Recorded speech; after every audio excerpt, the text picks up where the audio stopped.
Hi guys, here's Isa your voice for mom. So for today's video, dahil aking birthday, so ito ang mga kaganapan sa aking kaarawan.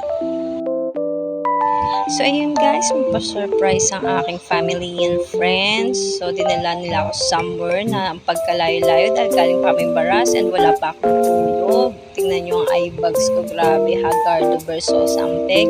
Anyway, na-enjoy ko ang kanilang pa-surprise. So, ayan, kasama ko ang aking family.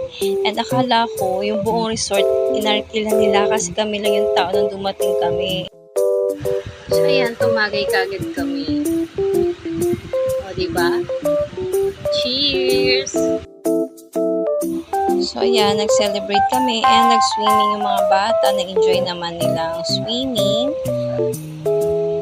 O, diba? Ako lang hindi nakapag-swimming sa lahat. Lahat sila nakaligo. And yan, picture-picture. So, kami lang sa cottage. Doon lang sa cottage kasi nahilo ako. And yun, nagnongga ako. So, akala ko yun ang paandar nila guys. So, ito pa. Dahil sunset lover ang Icy. Ayan, perfect view. Talagang pinagplanuhan nila ng gusto ko saan ako dadalhin. Nakakaloka. Dahil sunset lover ako, tignan yung reaction ko. Kaso mahihain ako kasi yun nga, may alak na ako and mahihain sa personal lang yung maganda rin. Nakakahiya. So, yun, sa taas na lang kami ng picture kasama yung aking mga Ayun, dyan ako friends. nakaupo magdamag. Naalalay nila ako kasi baka gumulong talaga ako. Ayun yung sunset to. So, ayan, picture daw. Di picture.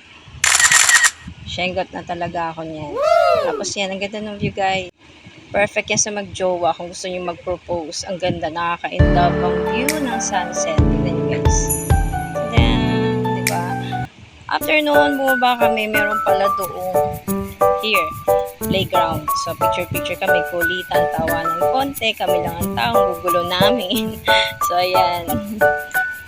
Wala kami ginawa kundi nag-picture bago umuwi.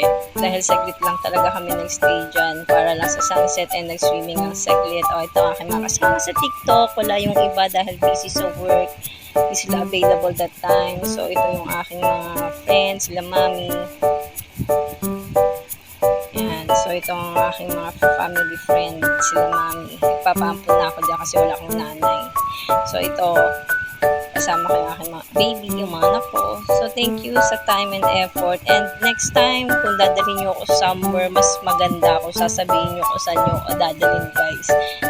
At least alam ko at prepare ako. So, yun lang. Salamat sa time and effort nyo. I love you guys. Thank you talaga.